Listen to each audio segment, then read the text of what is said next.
Just so we have a record, and we like to give recaps, so this makes creating a recap for the call easier. I want to quickly say hi and thank everybody for showing up. This is our first what we call listening session. We are obviously the community engagement interest group, more than a year old now, so we're proud of that. We kind of 2025 was sort of our launch year, and sort of the really just sort of getting our feet up and our feet getting off our feet and up and running or whatever, mixing up a few different things here. But I had a year of just sort of trying to sort out what we're going to do as an interest group, and learned a lot. So this is part of what this is about. We, I think, came out of the gates this year stronger with more webinars, and we'll talk about all the things we've done here just in a little bit. And that's kind of part of the idea here is we want to start actually as a leadership team with Kelly and I want to start being more open in terms of what we're doing, get feedback on how we're doing and what else we should maybe be doing, and then also want to do a little bit of networking as part of this call. So I'm gonna share my screen here real quick, and we'll dive into some of that. Just real quick again, my name is Chris Haller, one of the co-chairs, also the founder of Conveo, a digital engagement platform or software. Kelly, I'll let you introduce yourself. We can see you now. Great. All right, yeah, I'm back in the basement. We'll see how it goes. So, and the reason I'm in the basement, can you hear me? Yeah, we can hear you. Okay, I don't know. I don't hear or see anyone. Um, well, maybe keep the phone line on. I guess we can. So I'll do the introduction for Kelly since we might be losing her again.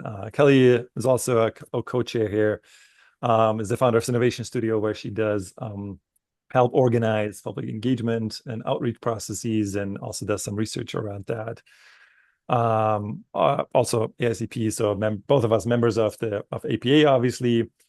And so far, small leadership team that was part of the sort of startup processes, but is something that we're looking to expand this going into this year. And part of also why we're starting to host these quarterly update and calls. So the program we had in mind for this is actually a quick sort of update and report. So we want to look back, I guess, at the last quarter, but since we didn't have one in the first quarter, we'll do sort of a half year, just kind of look at what we accomplished, the things that we've been working on, and also give an update on a little bit of an outlook of what's coming up, and look ahead.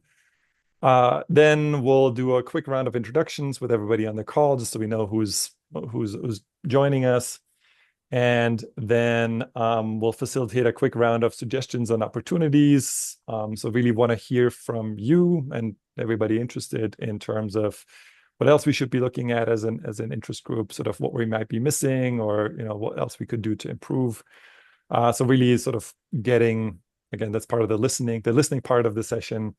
And then, that should take us maybe to, I think, 20 minutes or so, and then have like an open discussion where everybody we do a quick round of what everybody's working on to get to know each other a little bit better, what's working, what may be challenging, and we can do a round of feedback on those challenges and sort of maybe get into a little bit of peer learning.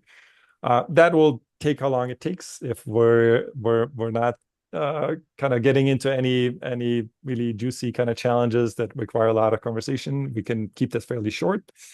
If we have a good conversation and there's some interesting topics coming up that everybody wants to talk about, we could go the full hour. So very flexible in that, and we'll see how it goes. With that, I'm gonna just do a quick again recap, sort of how the year has been going. As I said, we started up kind of in the spring of 2025, started trying a couple different sort of formats in terms of meetings and webinars. Really sort of heard. We had a big listening session, sort of an initial sort of launch at the APA National Conference in 2025. There are a lot of great ideas on sort of networking and online sort of learning that people wanted to see. What we learned was sort of the traditional webinar format, unfortunately, unfortunately, is sort of still what a lot of where we got the most attendance. A lot of the more open-ended formats, maybe like even this, tended to have lower attendance. And so we kind of really going into this year decided to put more effort into hosting a lot of different webinars. So I think we started off actually with the community voices, so youth voices and youth engagement, which was got great attendance. Another big one that got a lot of good attendance was the asset-based community development. So Eric, thanks for being here again. That was also one of the big meetings we had sort of starting off the year. Had a good session on rural engagement, something that we heard a lot from the different kind of conferences that we've attended and people telling us what they would like to see. So that was a good one. Started dabbling a little bit with learning sessions, and I'd be curious maybe later on to hear a little bit more from you. So podcasting was one that we had heard of. So we tried something else that was a little bit more hands-on. Kelly was facilitating that together with, I forget the name, but the Booked on Planning podcast that APA, I think APA Nebraska, out of APA Nebraska is that. And so it was really a little bit more of the nuts and bolts. And so I think it was a smaller audience, but I think there was a lot of interest in it. So I think that's something we could probably do more of, and has been the only one of those so far. Going a little bit further forward, we had a hybrid engagement webinar, and then really had a couple of events around the national conference. So that's been, I think, the only in-person event so far this year. It was great to have our first annual meeting, a true sort of the annual milestone at the National Planning Conference in Detroit. At a, I think we had 15 people or so. It was smaller than we expected, but it was a little bit challenging from the perspective that it was off campus. I don't know if any of you had been there. The conference hotel was actually not close to the venue, so it was a 20-minute kind of walk to get there. And as such, I think that at least from what we heard from the people that showed up there, because they kind of showed up late too, it was really difficult for people to do between the sessions. But anyways, it was a good session. We had some good conversations. We posted a recap on it also on the website. So that was, I would say, a success and also sort of a big milestone. It was also great to be part of the divisions fair. So this was the first this year where they kind of had an intro to all the different divisions. We're obviously not a division, or not yet, maybe, but we got, the interest groups got some seats at the table too. So we had a lot of new people come in and really sort of saw some good numbers, and the registrations kind of go up. I don't know if I mentioned that. I might be repeating myself here, but we are at 550 official members now, which is great.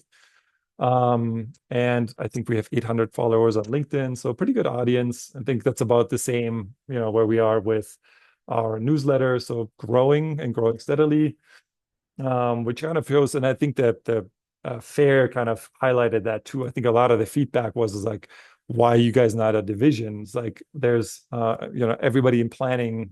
You might not do this as a major part of your job, but everybody touches in community engagement and planning as a planner.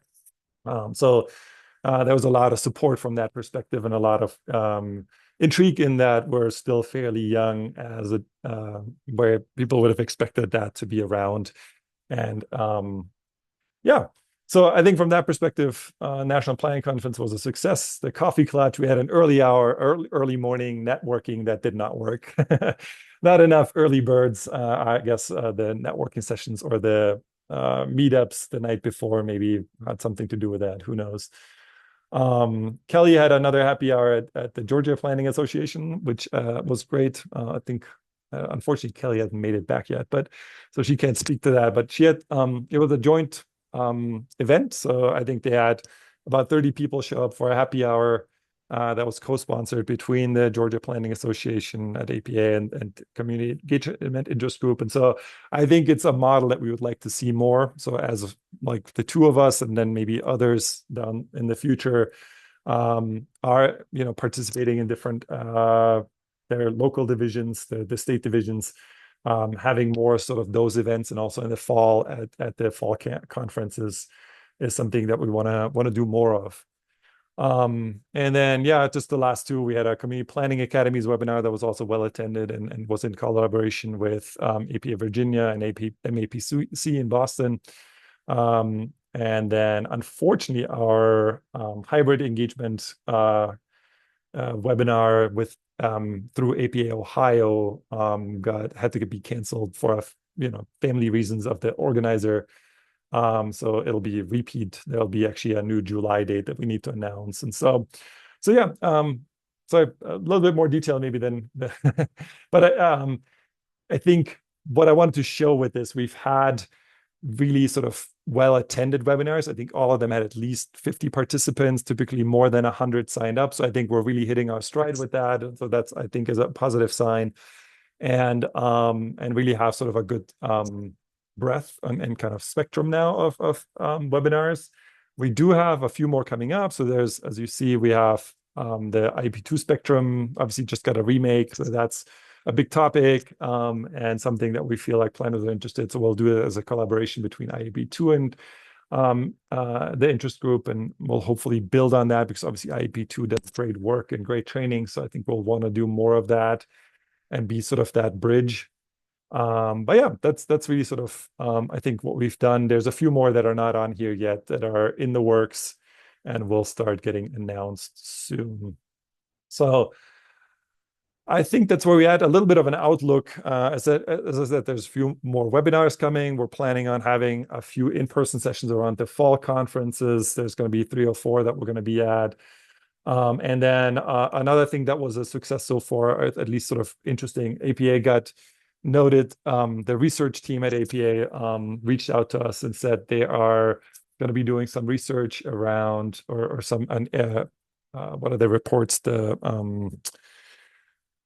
Escaping me right now, but the PASS, the Planning Advisory, what is it? Planning Advisory Service? No, the PAS is the yes, the PS acronym, right? report. So Yeah. exactly. So there's going to be one on public engagement and the challenges, and so they reached out to us to bring a smaller group of participants or members of our group together to be sort of in the core group to help draft that, but also we floated the idea to have a larger kind of review committee with our group members. So obviously, I think it'll be great to get people's feedback and maybe have a challenge session or something like that in the future. That's a little bit broader, sort of how they do their annual research. I think that's also sort of funneling up from a larger audience to then be distilled into their the annual trends report. And I think we're envisioning something similar here for the public engagement PAS report. So yeah, those are the things that are sort of coming up. Yeah, with that, I'd love to do a quick round of introductions. I'm glad a few of you were able to join us today, and so we'll just do a quick first name and organization and maybe your interest in the group. And then we'll dive into a conversation, maybe what quick kind of round of feedback on how you think we're doing and what else we could be offering, some additional ideas, and now that we're sort of growing, how we could sort of expand the services and offerings that we do. That's all right. So with that, maybe I'll start calling on people to, I hope you can unmute yourself, and we'll start going down the screen from my end. Kelly and I obviously have kind of said hello, but Jamie, do you want to go next and introduce yourself real quick?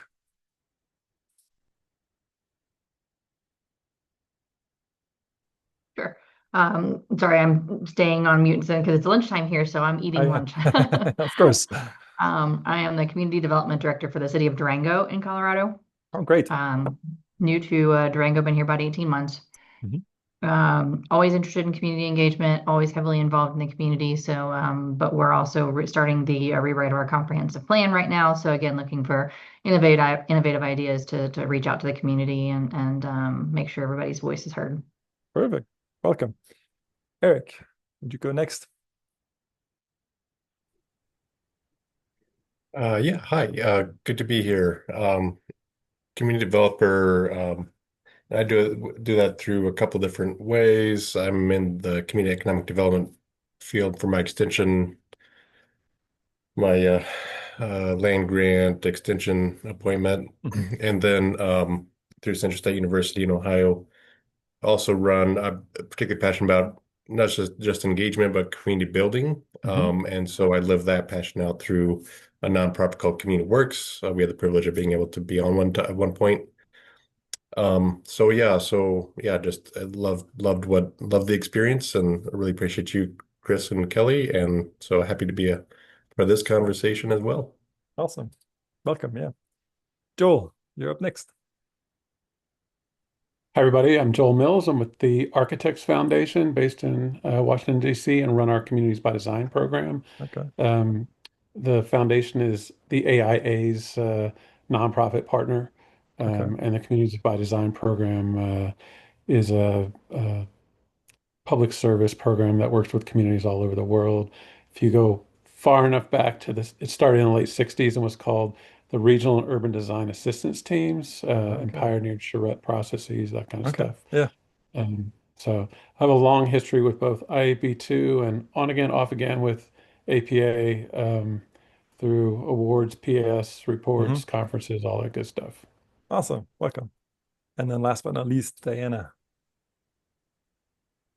Good morning, everyone. I'm Diana Benitez. I'm a senior planner at a nonprofit in California called Canal Alliance. We focus on serving Latino immigrants in Northern California, and I am stewarding a resident-led vision planning process called Nuestro Canal, Nuestro Futuro, Our Canal, Our Future, where we have a 20-member governance body made up of residents, and they're guiding what we do. And by next year, we're going to have identified policies, programs, and development projects for investments so we can start seeing investment happening in the community that mitigates, reduces as much as possible gentrification and displacement.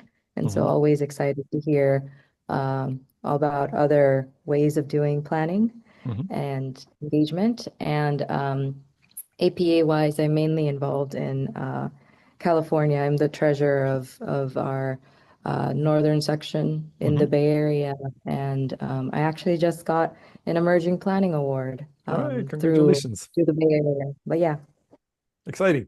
Yeah, thanks for being here.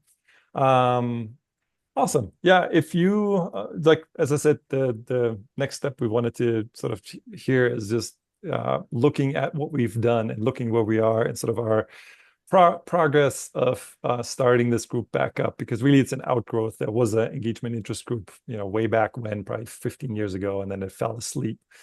And so this is sort of slowly us rebuilding this and trying to, it's been really Kelly and myself so far this first year, but we're starting to open this up. And our obviously kind of highlighted sort of what we've been trying so far. We'd love to get your thoughts and your feedback on where we are and what else we could do to make this more useful to your work or to the work of the people that you represent, or other planners that might be in your network. So any kind of inspiration or ideas that anybody has sort of after listening to us, kind of describe what we've already been doing.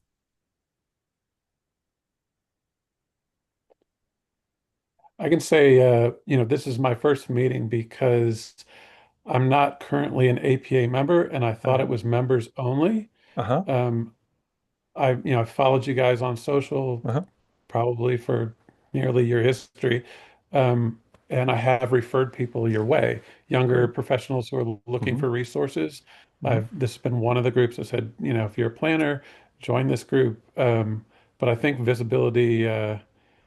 Once you have visibility, there's I don't know how many trainings a year with planners who are so hungry for more information and resources that I think this can be a really valuable body when people become aware of it. Yeah. So yeah, the two things I'm hearing is figure out to have more people become aware of what we do and who we are. And then trainings is another big one. I mentioned we started kind of dabbling into that, or starting to offer sessions that are a little bit more training, but really expanding that, I think, is a good to hear. Anybody else? Any thoughts on how to create more awareness, I guess, since we're with that? Like, As I said, we're trying this sort of cooperation piece, right? So like we're able to go to, host something together with IAP2 or with like different chapters, right? Like the local chapters. I think that helps get us visibility by tagging along with others. Maybe there's an opportunity with AIA at some point, but yeah, like that's sort of one Yeah, strategy, I we guess. actually have a long history with APA. We were advisory to APA when they were creating the CPAT program. Oh, We've done plenty of sessions at APA conferences and done joint sessions with other peers, yeah, ULIs and others, so those opportunities are there. I would say great. the PAS reports are really good too. I've been a part of multiple PAS reports, and it is great visibility. They Okay, do get read. that's good to hear. I would Diana, recommend yeah. I would recommend partnering for joint webinars or joint sessions and things with some of the other divisions. We have Latinos in planning, we have planning in the Black community. I know there was an interest group for um, Asian and Pacific Islanders. I don't know if it's officially become a division, but Yeah, we all do engagement and we all do engagement slightly differently. right. It also makes me wonder, there's also a arts, like culture and arts Yeah, interest group. I don't think they've become a division yet. And so just opportunities to jointly partner on little things, and folks then realize that, this group exists and they're yeah, like, oh, I might as well sign up. It's free. It doesn't cost money. right. Yeah, that's actually one of the benefits of still being an interest group. One, you don't have to be a member, an APA member officially, but then also you don't have to pay, right? So, but yeah, like actually that's a good point. So we actually have, unfortunately, it's been pushed like with the Latino interest group, an interesting one on reaching people in the ice age, in the times where, it might not be, people might be scared or might not feel comfortable showing up in person. So that actually I think is still in the works, but should get announced fairly soon in the later in the summer. But I didn't even think about the culture and arts and a few other ones that sort of course do engagement. So I think there's definitely more opportunity to reach out and connect to others. So I appreciate that. And I agree. I mean, as much as you can partner, it not only broadens your reach, but it I don't know, I get inundated with different groups and different memberships. And I mean, it's probably at least 5 to 6 emails a day I'm getting for webinars or some sort of learning or conference or something. And so it needs to be something that's going to catch my attention or be part of more than one group for me to really take interest in it and put the time into it. Okay, yeah. That's true. There's a lot of competition for awareness too. So great. No, those are so good additional thoughts on things we're doing. So I think that's great to see. We're sort of starting down the right track. It's just doing more and reaching further, I guess, is sort of a big theme here. Any other thoughts? Maybe even on trainings, what kind of trainings or who to partner with for trainings? Any? I mean, if you can partner with IAP2, that's great training. Yeah, no, absolutely. That's sort of the obvious one, right?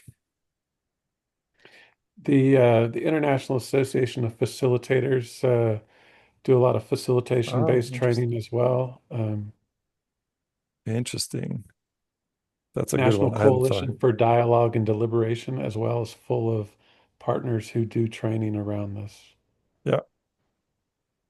I think we have some connections to them too. That's a good call. So yeah, Diana. Another organization called the National Association of Climate Resilience Planners, and they actually focus on giving grants and funding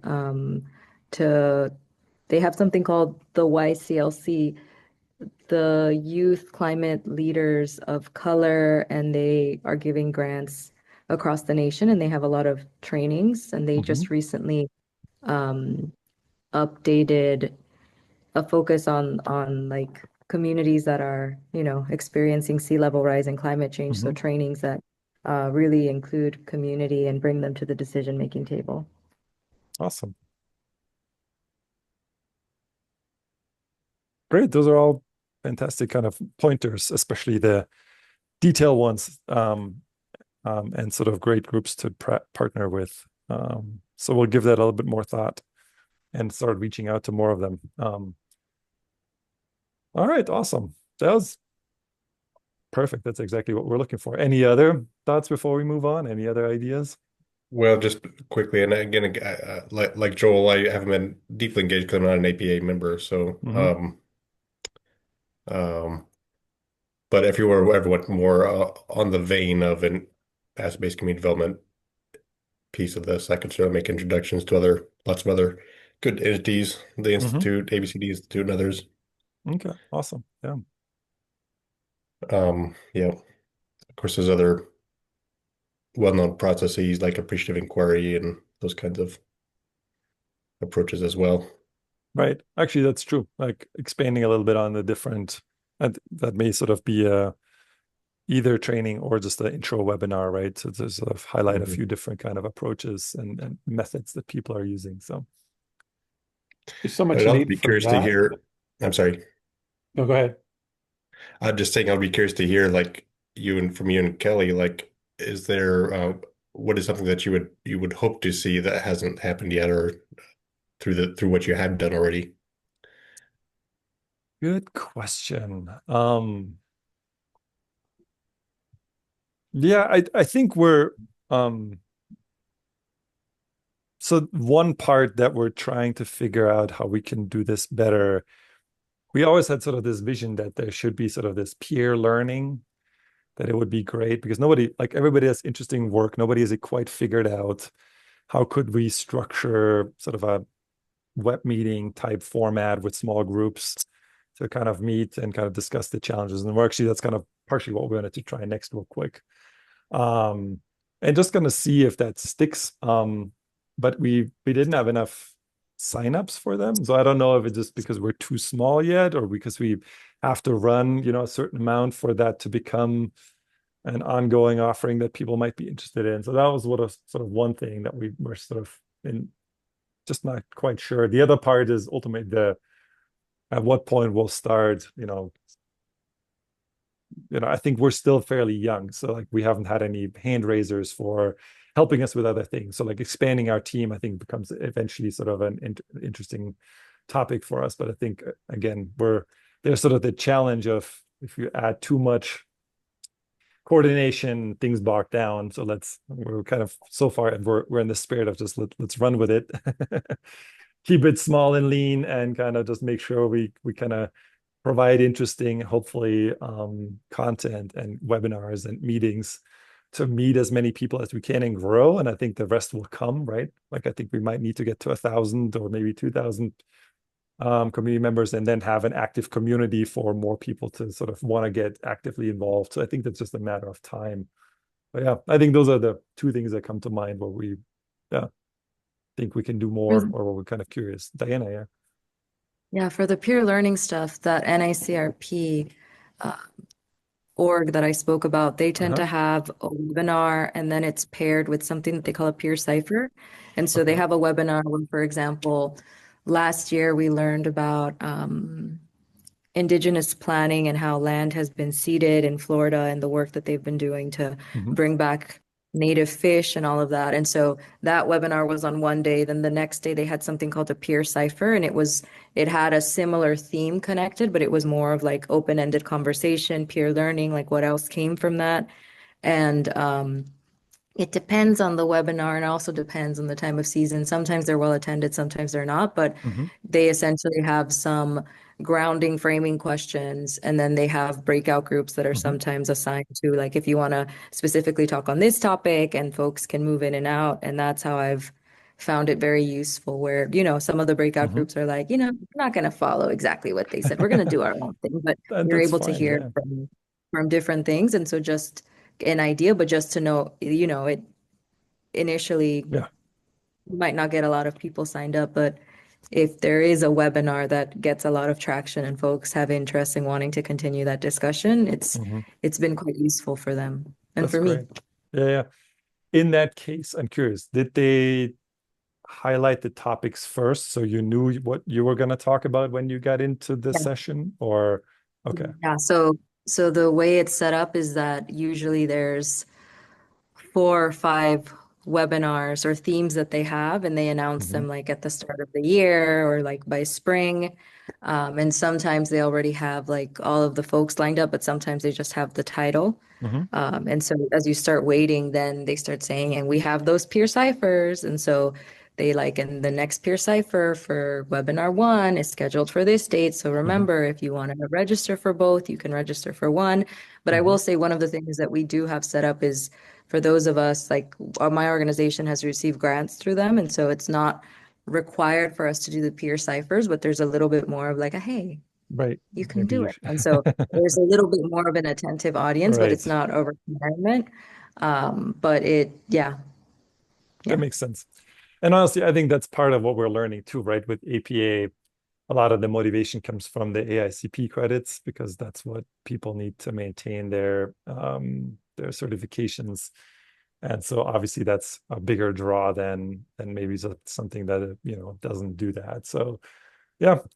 And I think that's also harder for those types of meetings. We learned that at conferences too. We've tried a few times to have sessions at conferences that are more like a unconference, like show up and tell us what you want to talk about, and then kind of dive into the details with whatever is in the room, right? And the topics that sort of emerged. But it's hard because a lot of people go to the conference to get their CM credits, and that's not where you get them. And so that's definitely sort of something we've learned in the process. So yeah, that's great. I might follow up with you on that peer cipher kind of piece though. That's really interesting and sounds very much relevant to sort of what we're doing or what we're hoping with that. So with that, I would like we can make this sort of short, but would still like to try this. We had this sort of thought of, we've got to know you just a little bit in terms of who you are, but maybe we do a quick round of what you're working on as part of the networking. Everybody can just sort of go around, talk a little bit, sort of maybe a project you're working on, maybe a training you're working on. This is both a good news type model, but also you could highlight some challenges. And once we're done, if there's a challenge we like talking, if there is something you would like to get some feedback, let us know, and we can kind of circle back to that later on. And if not, then we'll just sort of wrap it up after. So I guess any takers for starting to, I guess, Jamie, maybe I can call on you. So you mentioned you had a comprehensive plan coming up. You want to tell us a little bit more about that? Sure. We're actually just getting started. Got a consultant on board and had a kickoff a couple of weeks ago. Okay. Did our first actual pop-up engagement at a farmer's market here in town, just to kind of scratch the surface and let people know it's coming. But we'll be kicking into high gear and probably middle of August, September timeframe for the initial push for engagement on that. And Durango may be small, but we have a very, very vocal public that likes to be involved. Nice. And more often than not, right now, we're getting nailed that we're making decisions without talking to them, or we bring something to them that we've already written or already have an idea of what we're doing. And we're just asking their feedback on what we think instead of actually getting what they want in the plan. And so we're definitely starting from scratch here. Letting people know, okay, first we're starting with a report card. We have an existing comp plan. We're going to review that. We're going to say, okay, how well did we do? Yep. And we'll put that out there for information as well as a kind of a starting point. So a lot of people are like, what is a comprehensive plan? What is that supposed to do? So, but I think there's a lot of room for improvement and making sure that we're touching people. And one of the bigger things that we need to be cognizant of is we do have 2 Ute tribes near us that need to be incorporated into that and treated with the appropriate respect that they need, bringing them to the table. Right. Thank you. Yeah, thanks for sharing. Anybody else want to go next? I can go next. As I mentioned, we're working on that resident-led vision plan, and I joined the organization 3 years ago, and we didn't have anyone that was an urban planner. So over the 3 years, I've built up direct contracts with city and county. So we're centralizing engagement because our community, there was a habit where one year there were 5 surveys on transportation from different transportation agencies, and people rightfully so, getting frustrated. And so trying to make sure that there's a specific plan that we're engagement consultants on. There's a pedestrian bridge feasibility, a sea level rise feasibility study. We helped the city acquire a former boatyard to turn it into a park and just got funding for engagement. And so trying to make sure that, um, we don't have to create 5 different meetings for all of those 5 different things. We do community fairs and things, but because of what's been happening with ICE, we've been having to pivot and make sure that there's more online or doing things indoors and trusted spaces. We just completed 7 different resident working groups across 7 different community identified themes. So we met with like 70 people over the span of 6 months, which was a lot.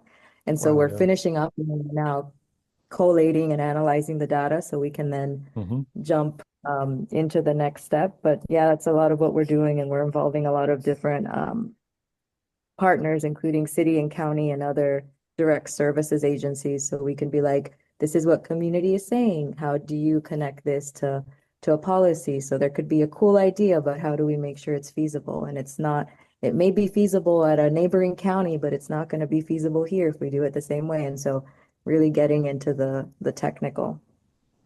So that's what we've been working on. Awesome. Thanks for sharing. Joel, Eric, any projects or any interesting things you're working on you want to share? Any successes? I'll share a follow-up, I guess. One of the more interesting projects I worked on last year was hurricane recovery in North Carolina. Small town, 500 folks, isolated community.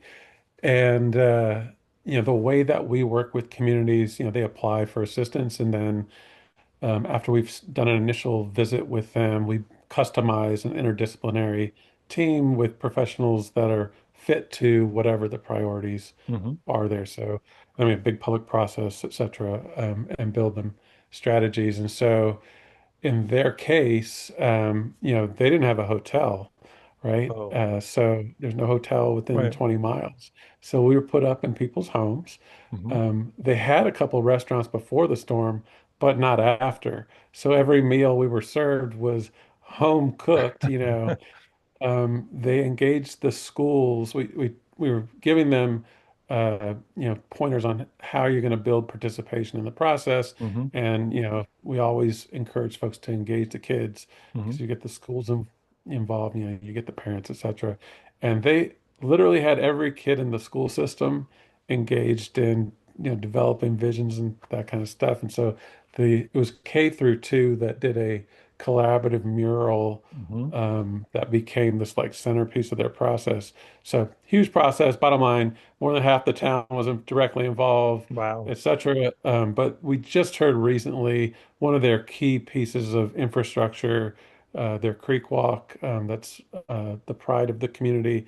They have begun the work on. They have the resources in place, and so that's moving forward. And it's one of those towns that you just want to see them succeed, right? And not just recover, but transform. Yeah. So they're beginning the first steps of that. All right. That's great. Great success story to share. So thanks for telling us. Yeah. Awesome. Eric, do you have anything you want to share? Yeah, yeah, I think there's lots of good work. One that comes to mind, we've been experimenting with in the community in at Mount Pleasant and Isabella County, Michigan, using the Foundation for Social Connection. They have a building socially connected communities methodology for planning around building social connection into weaving that into the doing some planning about weaving that into kind of like how the community functions. And that's a really interesting dynamic there because they've got Isabella County serves as the boundaries of the Saginaw Chippewa Nation. And so anyways, there's just lots of interesting dynamics. So that's been a lot of fun to see. But there's a group that meets monthly now and is planning things and all that kind of stuff. And then on another project that's on my mind because staff's doing a training on this today actually. They're at a place conference for place-based organizations, place-based development. But anyways, we've really taken interest in a participatory action research process that's called Neighborhood Story Project. So we in Holland, Michigan, we did this for several neighborhoods, trained them on how to do participatory action research, and then we've got them now. The neighborhoods now are starting to implement their plan. So it's just it's still early stage because they're doing the listening now, but they've been trained how to do listening as neighbors. Anyways, but that's built on a lot of history of this is started out in Tennessee, Washington now. Anyways, it's an interesting process. So we'll see, but that's a couple of projects. Yeah, no, that sounds great. Everything sort of getting underway. Fantastic. So I know we're 45 minutes in.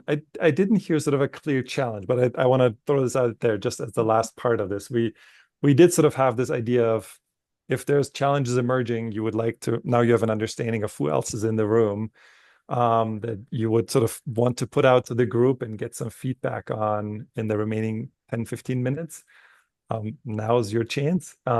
If not, we'll wrap up early. So anybody have anything that they think they would like to throw out for the group to get some feedback on, or some inspiration or some thoughts? I have something. Our organization has been a direct service organization for over 40 years, but we've become an anchor institution and a backbone. And we have some components of like a community development corporation, but there's been back and forth where our CEO is like, we should do it, we shouldn't do it, we should do it. And so I think, Eric, you had mentioned stuff with like asset-based community development. And so it would be cool, and it doesn't have to be now, but connecting offline just to hear a little bit more about different structures. We're very familiar with West Coast California structures, but it would be cool to hear about what other structures exist in other parts of the country. Yeah, for sure. I'll drop my contact in the chat. Yeah, that's great. If you have any immediate thoughts, we're all kind of interested to hear. But obviously you guys can, and by all means should dive deeper after the call. So it's great to see some connections here, but if any sort of immediate thoughts? Well, I mean, so you've been doing services, but but it sounds like you have a sense of geography, right? Like you've got a very strong, like this is where is a canal. I forget where you said. Yeah. We focus in a direct area. We have been providing social behavioral services, food pantry. We work with students, help them get from middle school up until after they graduate college. My department has finally been getting more into planning work. We have a workforce development team where we train folks to become nurses, bus drivers, entrepreneurs. And so there's some aspects of the traditional community development, but it's starting to see like, ooh, is there affordable housing? Are there other things? And we're starting to bring in some larger investments that are helping for development. And our role is, when the vision plan is completed, is wanting to make sure that development with displacement is happening in the community, being able to track, review developments with residents, going to planning commissions and all that. But we haven't figured out yet how that can work. And we know that if there's like a community development corporation like designation, we then have access to other funds and things, but it depends on the week that you ask our CEO, he either says yes or no. And so it'd be helpful and we've been hearing more West Coast framing. And so it'd be cool to hear what else is happening across the country, to be like, oh, maybe we should do it in this way, or maybe we shouldn't. Yeah, I'll note, Joel, anybody else can jump in too. Yeah. Joel's placed a comment in the chat, so I just want to, and that is a great book. I've had I work with Jim a lot, and yeah, the story is so powerful. Yeah, for sure. Awesome. It sounds like, I mean, well, anyways, so there's lots of ways people slice and dice this, right? I mean, it does sound like you're moving into a CDC kind of, context where that makes sense. And does people understand CDCs? I mean, it's easy to get investments in some ways, right? I just was out in Wichita, um, seeing the work happening in the South Central neighborhood with our friends out there, neighboring movement.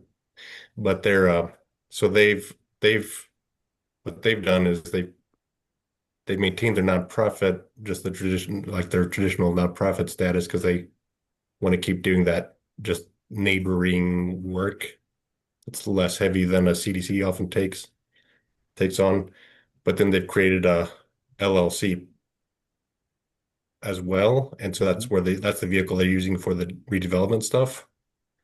I'm just saying there's a lot of different ways people slice and dice this. There's a lot of innovation and just creativity moving beyond all those sort of legal entities or stacking and using them right now. I was just in San Diego, is that last week and a half ago, for our annual conference, and I was doing some workshops around the San Diego Civic Center, which has been talked about for 25 years. But, that's a major city like every other that is in a huge municipal deficit right now. And so the city has completely backed away from being out front on redeveloping that huge piece of downtown. So a foundation, the Prebys Foundation and the Downtown Partnership, so a philanthropic and a a bid, have taken the lead on engaging the community and doing all the planning work and Wow. basically deciding the strategy for the city, right? And it kind of harkens back to sort of what the Kresge Foundation did in Detroit, both leading a planning process and hiring planners for the city and just moving beyond like all the normal boxes that you might fit in. I'm seeing a lot of new thinking about okay, we have a nonprofit, but maybe we want to create another vehicle that helps us have impact or gain resources that we can't in the nonprofit model, et cetera. So I would encourage, thinking about all those vehicles that might help you with your mission. Cool, Yeah. thanks. And I hear you about all the different legal entities. I think that's what our board wants to back away. We currently own like 30 units, but we buy existing housing and then we rehab it and fix it. And there was an initial hesitation like 30 years ago from the board on that. But now it's the next step, and there's a little bit of like, we should just keep doing the same thing. But Yeah. there's a need, and we're jumping into that. Yeah, I mean, especially around housing, right? I mean, like 15 years ago, land banks were the hot thing, and Yeah. now land trusts are, right? And so Yep. it's using all the vehicles you can. But it might be that the listening process you're engaged in might help determine what that should look like, right? So you Yeah. find the Yeah. purpose, then you fit the structure or then you find the structure that fits or structures, stacking Right. it, as Joel put Yeah. it, to fit the purpose or the need, the opportunity. Yeah. Awesome. It sounds like there's at least a little bit of feedback, and thanks for chiming in, Eric and Joel, and thanks for sharing, Diana. So I think we're at the end of time. Obviously, feel free to put more contact infos for everybody else in the chat, and we can share that to follow up offline. Thank you so much for joining us on this inaugural sort of quarterly meeting and being guinea pigs in the process of us figuring out how we want to structure them. I really appreciate how everybody shared what they're working on, and thanks, Diana, for giving us an example of how we can do these challenge kind of feedback sessions. Hopefully we'll have more people next time and see these growing as we grow as an organization or as an interest group. And yeah, I hope all of you have a good rest of the afternoon. Really appreciate you all joining us. Thanks so much. Nice to meet everybody. Good to meet you too. Take Bye-bye. care.